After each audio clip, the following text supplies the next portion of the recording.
every day we put on our masks, whether it's to, make people smile, shield the world from the true reality of what's behind the mask. And that was most definitely me, mate. I was the entertainer, and so it's like putting on your makeup before you chat out on stage, and just showing people what you think they want.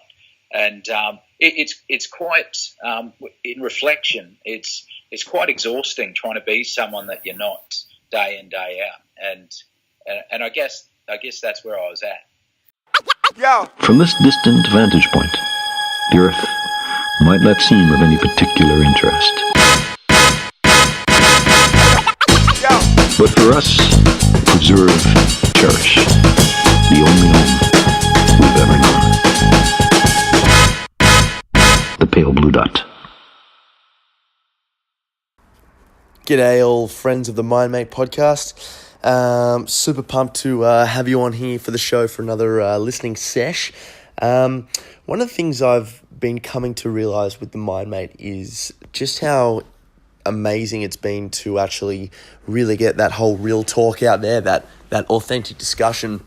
And I really want to hear more of your guys' feedback about the show and about what we're trying to build with the MindMate. We're trying to help and educate blokes with the actual business side of the MindMate through high intensity exercise and emotional intelligence and counselling therapies and all these beautiful things. But just because that's centered towards dudes, it doesn't mean that you lovely ladies can't get in on the action as well with the MindMate. So I guess the biggest thing that I'm trying to take away from this is feedback. If I'd really appreciate your feedback, because you guys listening to the show now, you really are the on this journey with me for the start of it into hopefully what will be a bright and shiny future.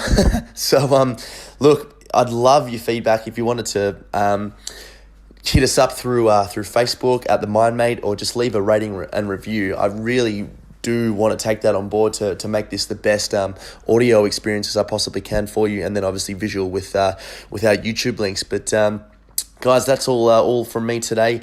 Please enjoy the show. Yes, Justin Geange, I love it, mate. Welcome to the MindMate podcast. Hey, thanks for having me, mate. It's a privilege to be on. Beautiful. So just let's tell the listeners a little bit about yourself and what you do, and while we've got you on the show, I guess. Yeah, look, I'm obviously I'm a supermodel, mate. But, in my part-time, I work for a charity called Mates in Construction. So we go onto construction sites and talk about suicide prevention and train blokes up in how to look out for their mates when they're doing it tough, and how to connect them to help when they're doing it tough. So that's my day job, mate, when I'm not treading the boards in Milan. Very nice. I love it. Beautiful, mate. So look, so many questions that I want to get into, and there are things that obviously hit home with me as well personally, but things that I think people just are. I think it's good for everyone to hear. But number one, mate, like, why is suicide, I guess, such a big issue in today's society, but then also more with the male demographic? Yeah, no, good question, mate. Look. The frightening thing is that suicide's so unique, mate. It's every single life that's been lost to suicide has had its unique circumstances, and so it's if you could pinpoint it to one thing, that'd be awesome. We'd have a place to start. But yes. I think lots of different tipping points, like relationship breakdown, finance challenges. A culture of, when you talk about males, a culture of not talking about things that matter.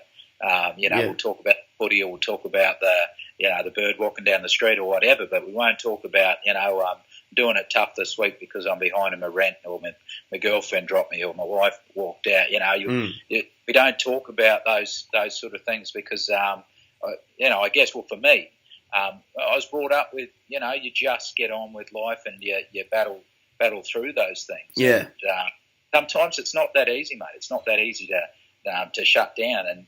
And to me, my thoughts are that it takes a bigger man to put his hand up and say, "Hey, I'm doing it tough," than it does to actually close up. So Yeah, I definitely agree, and I think there is an element of personal responsibility and just to keep moving forward that is good, but it's also very much important that we recognise the need that sometimes if we can't figure out how to problem solve on our own, we should feel comfortable to ask, and more often than not, there's someone out there that's done something similar that we can actually get some help from.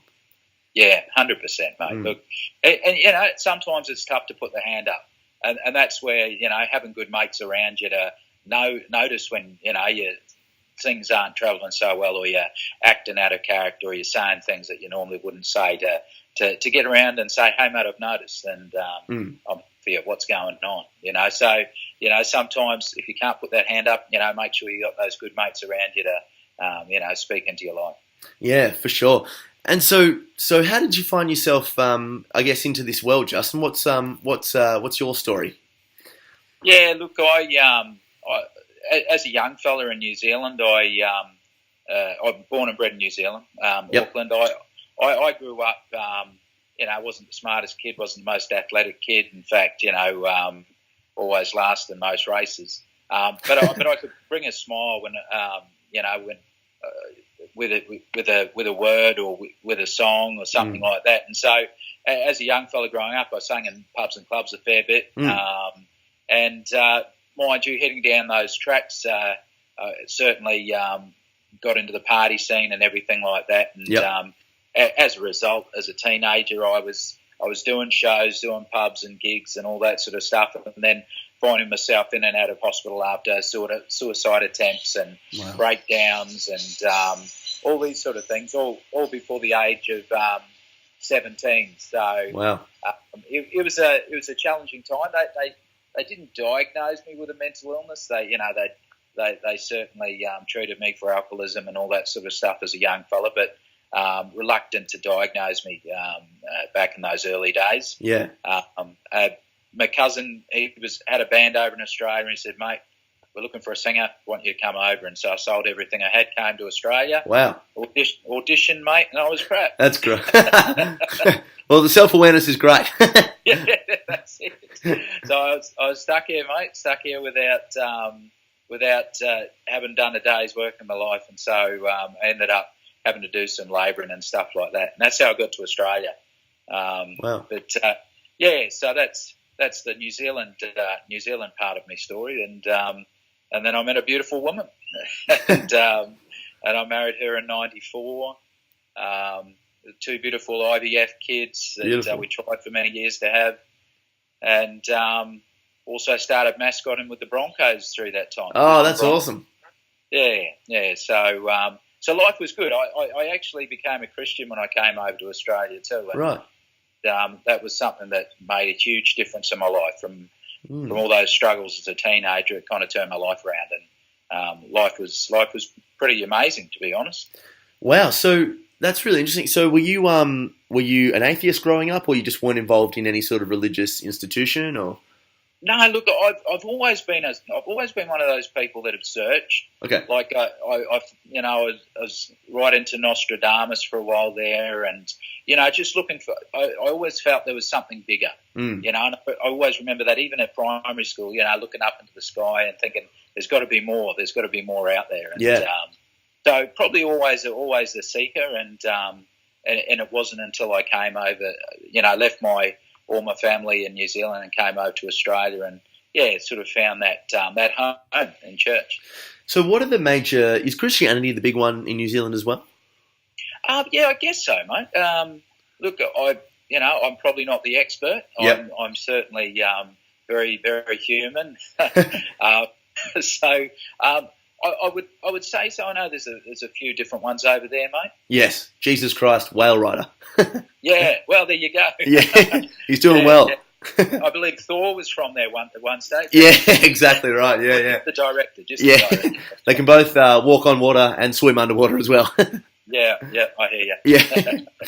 And so you came over here, and then you found yourself as a labourer, and how were times then?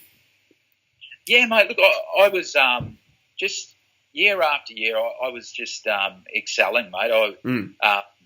It was just I had 20 years where I was getting promotion after promotion at work.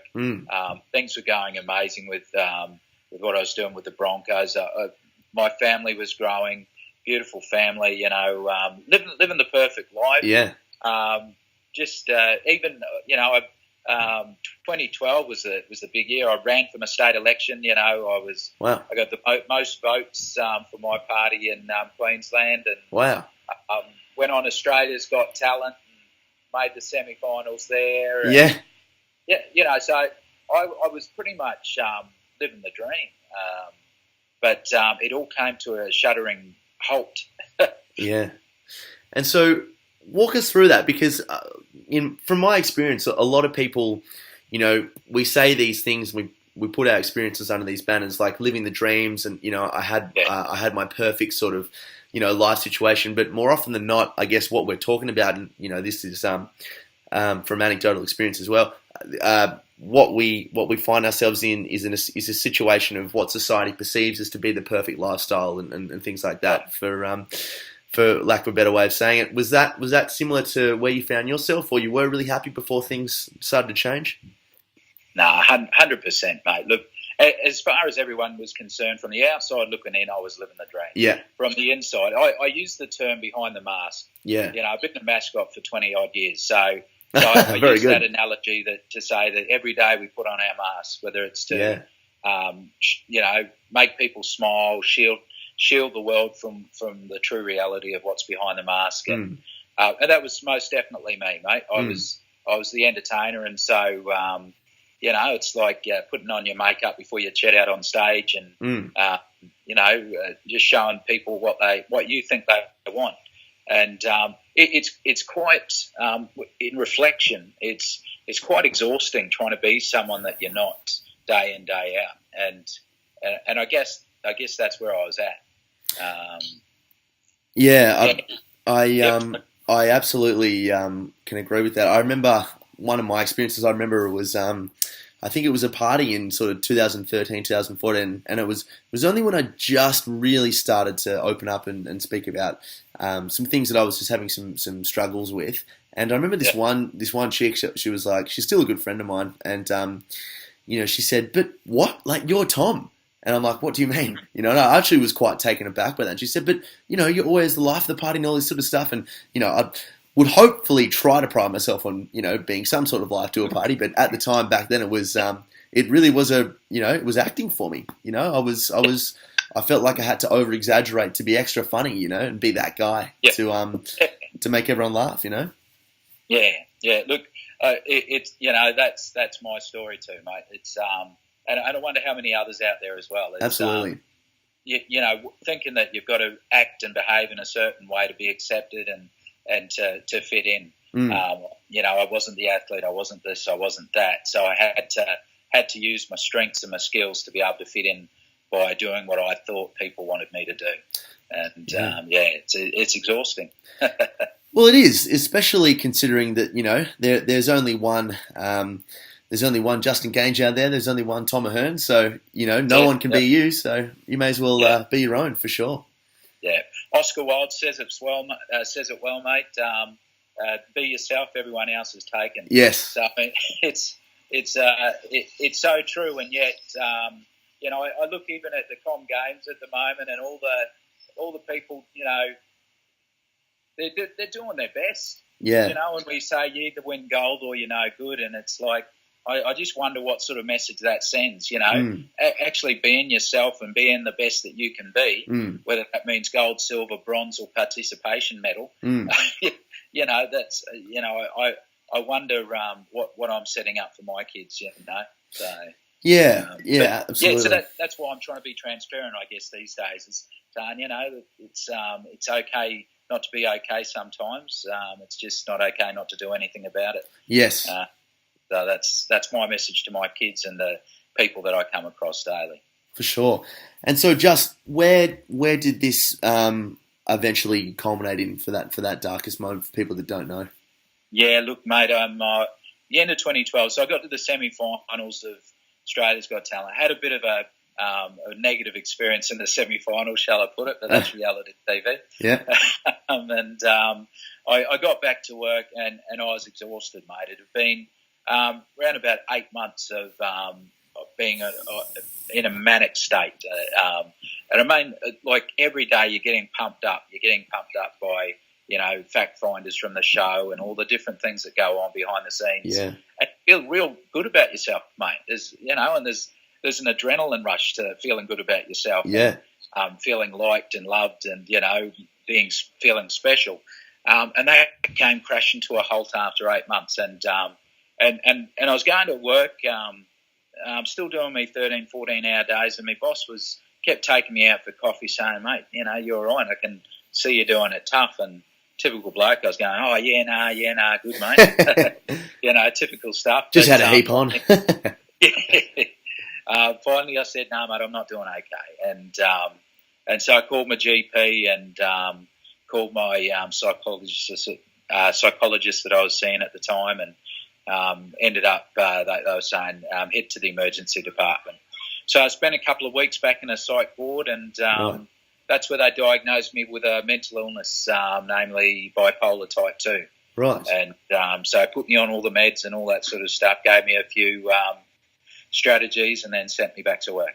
Wow. And so that was 2012, and 2013 came along, and there was 17,000 public service jobs that were going to be lost in the public sector. Wow. And one of them was mine. And so on top of all that, the culmination and the diagnosis and learning to live with a mental illness and all those sort of things came the realisation that after 20 years in the one job, I wouldn't be able to provide for my family. And so what I thought would be the best thing for my family and my friends and family would be to take myself out of the picture, activate my life insurance, and take my own life. And that's what I tried to do on the 1st of August 2013. But fortunately, someone had other plans for me. And, miracle upon miracle, I got found in time, and I made it. And I came to again a couple of days later in that same psych ward where I was diagnosed the year before. So it was a challenging time, mate. It was tough because when I came to, not only were things bad before I chose that action, but now I just made them all the more worse. Yes, in my opinion, and it was a challenge, and I probably one of the darkest moments of my life that I can recall. So, take us back to that moment when they diagnosed you with bipolar. Was that something that sat well? Like, did that make sense to you, or was it a bit confusing, perhaps?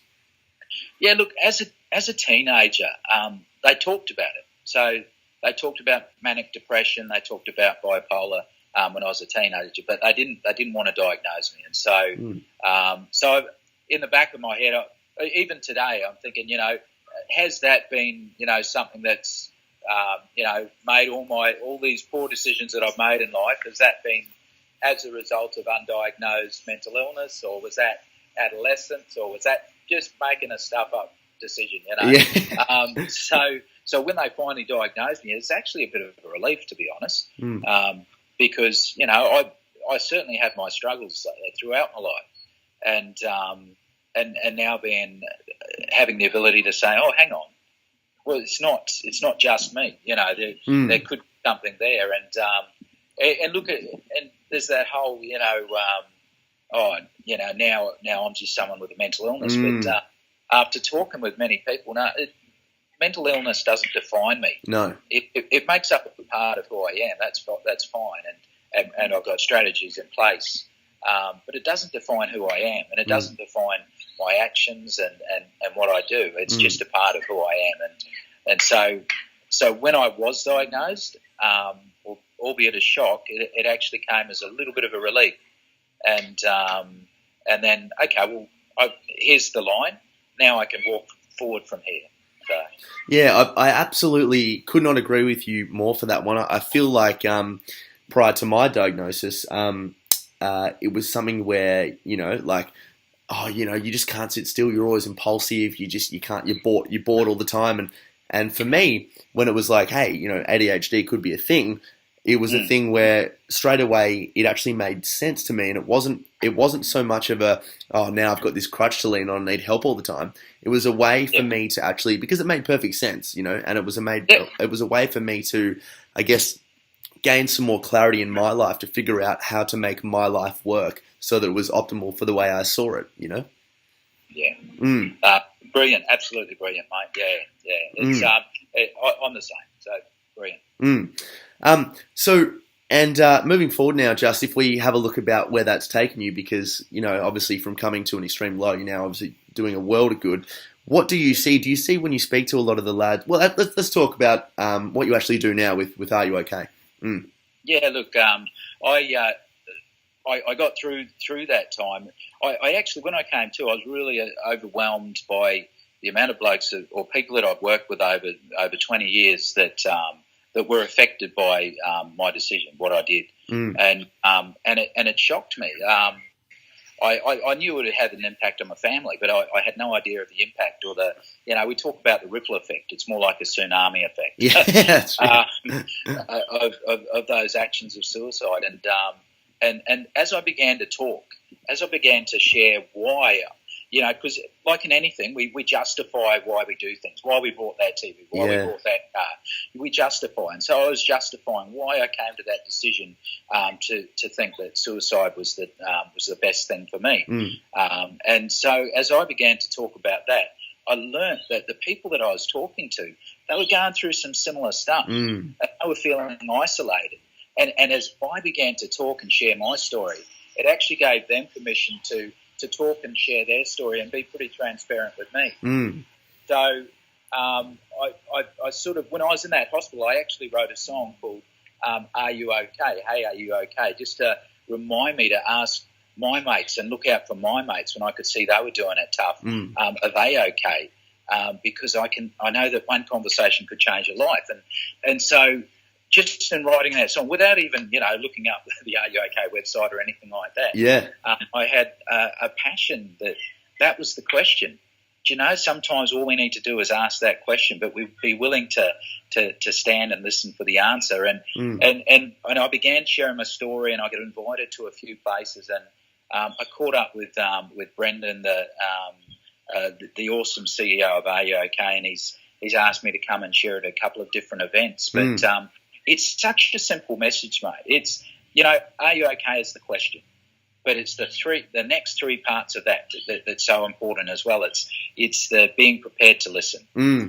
Listen without judgment, mate, because there's an old Indian saying, if you want to know a person's story, walk a mile in their moccasins. So we've all got a journey. We've all got a story that's brought us to this particular place. And so don't be prepared to ask the question without being prepared to listen. Yes. And then, look, I'm a plumber, mate. I'm not a psychologist or a counsellor. Yeah. So knowing that, mate, I can listen to your story, but I'm probably not the one that's going to fix anything. Yeah. So, but I know some pretty good people that I can connect you up with to try and get you to help. So that's that third part. It's Are You OK? Listen, and then connect someone to that help, and then keep following up. Because at the end of the day, we're all human. We're all people that have people that love us and care for us and want us to be safe and sound, both physically and mentally and emotionally, mate.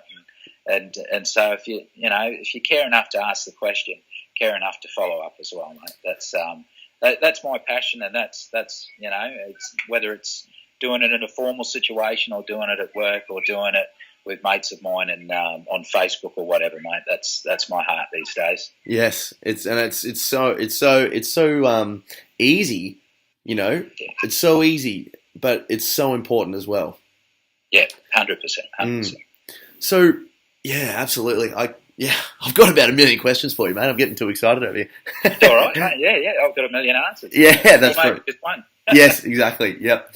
So I guess the one that I really want to ask at the moment, why do you feel people really struggle to talk about these things? Yeah. Look, it's only an opinion, I suppose. I guess I'll come back to my experience, I suppose, and Sure. that's there's a lot of pride there, a lot of pride to say, hey, I'm not coping or I'm not doing well when the world expects me to do well and the world expects me to be the person with all the answers. And that's even after post-event, it is a struggle to open up. And it's something, I wonder if that's the case for many others out there. Look, my dad, the way he coped when things were tough, he would go into his garage and work on something. And from a young age, that's what I got taught. That's how you deal with stressful situations. And so there's so many campaigns, it ain't weak to speak, all those sort of things that I think we're starting to turn that culture around. We're starting to say, okay, well, do you know what? It's actually tougher to start speaking up when you're doing it tough and things like that. So that's my opinion. It was hard for me because that stigma, that stress, but and get me when I say this in all transparency, is sometimes when you're in the depths of that darkness, it's actually quite comfortable. There's the lethargy that I had when I was in my deepest, darkest moments meant that comfort came from doing nothing, saying nothing. So as we talk about fight or flight, as part of my fight, it would be to actually do nothing, because that was a safe, secure space that no one could add anything to the stuff, the white noise that was already going on in my mind. And so that was the other thing for me. So while there was that, this is how I've been trained from a young fella, that we don't talk about these things, we deal with them ourselves. There was also that comfort and that irony of security in my darkness.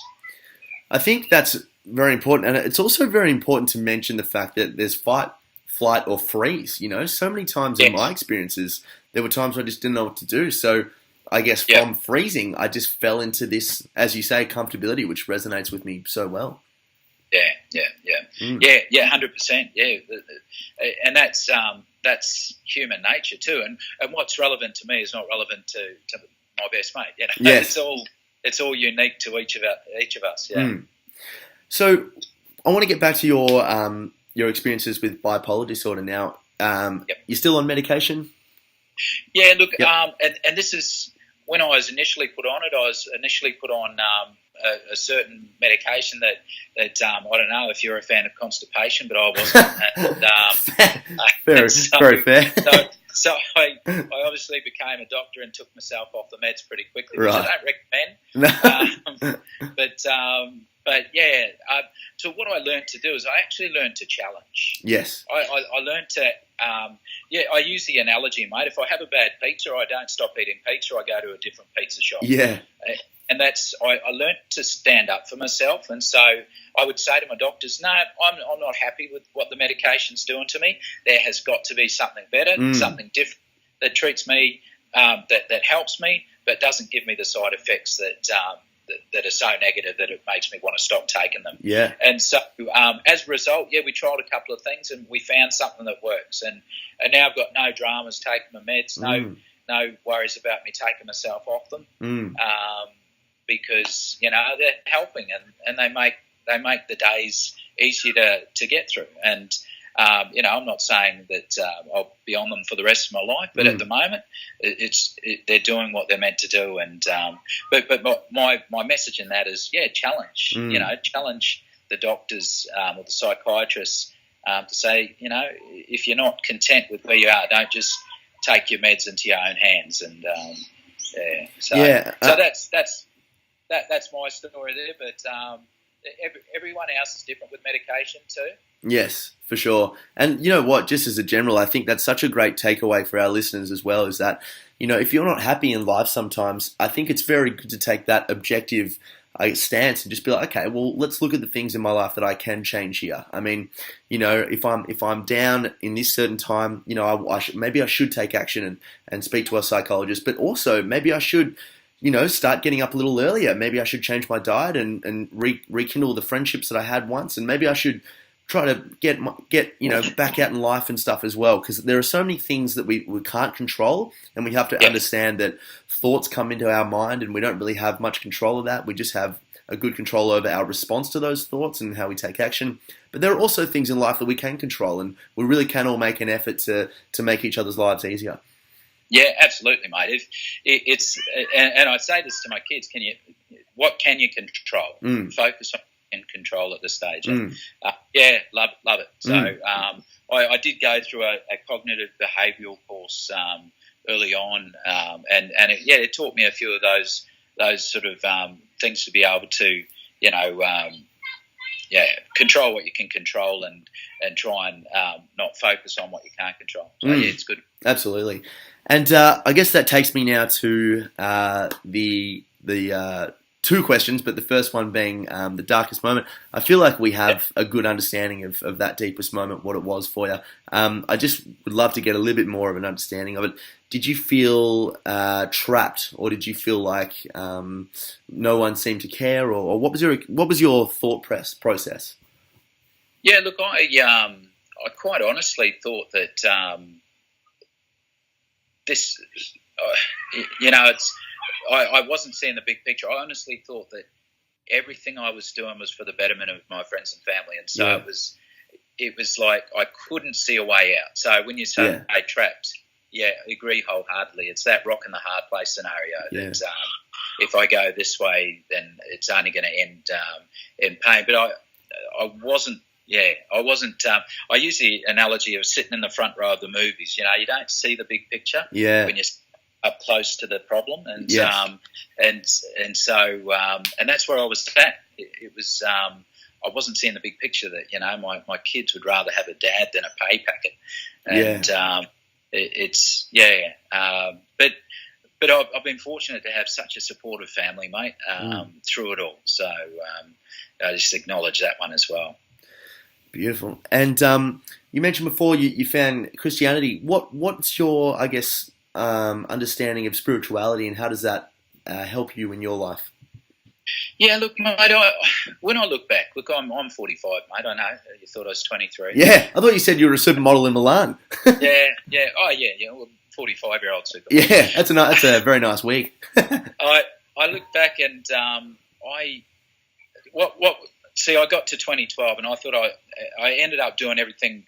I went away from my faith, so I didn't renounce it or anything like that. I went away from my faith thinking that I was the man. I was doing everything in my own strength. I was I was Superman, bulletproof, and just amazing. Just ask me. Yeah. And when I look back now, I see the happiest, most stable times of my life is when I've been connected to my faith. 100% connected. If I'm fair dinkum, it's when I've been devoted or connected to what I believe in. Has been the 20 years of my life that have been fruitful, have been joyful, have been solid, and not the roller coaster ride of the life that I've had outside of those times. And so I guess that's spirituality, that connection to faith for me. When I look back, is something. Well, how did I get away from that? How can and I look at you can divert a ship by a millimetre. And it'll end up in a totally different destination. And that's probably what happened to me. I wasn't true north with my faith and following my faith, and therefore ended up in a really dark space. And so by identifying that hey, hang on, connection to my faith is actually part of what keeps me well. Then that's where I need to get back to. Absolutely. And I'm not 100% back there, but I'm on that road. So every step's first step in a journey.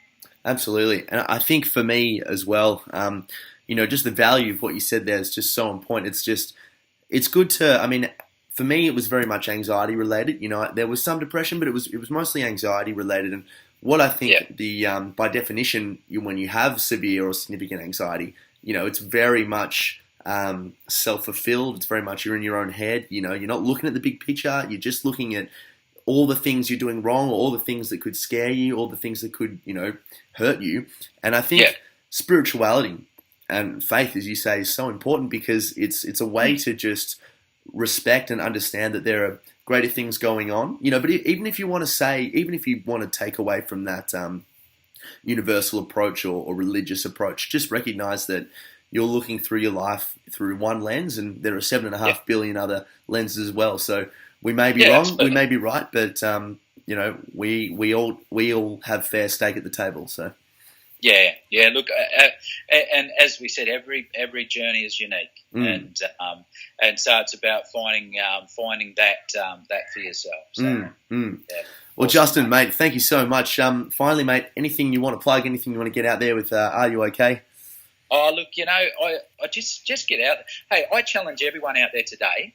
Look one person up that they haven't talked to in the last couple of months and give them a call and ask that question. Are you okay? Connection. Get off the devices, make a phone call, knock on the door of your neighbour, do something that's totally out of the ordinary. And I've heard so many stories when I've put that challenge out there. Just ask someone that you care about, are you okay? Could change your life. Absolutely. So thanks for the opportunity of having a yarn. Mate, you're an absolute legend, Tom. So, mate. Thank you so much, mate. I've really loved it. It was fantastic. Alrighty, guys. Thank you so much for listening to that show. I genuinely hope you get something out of it just by all these beautiful, amazing people just having their real talks and authentic discussions.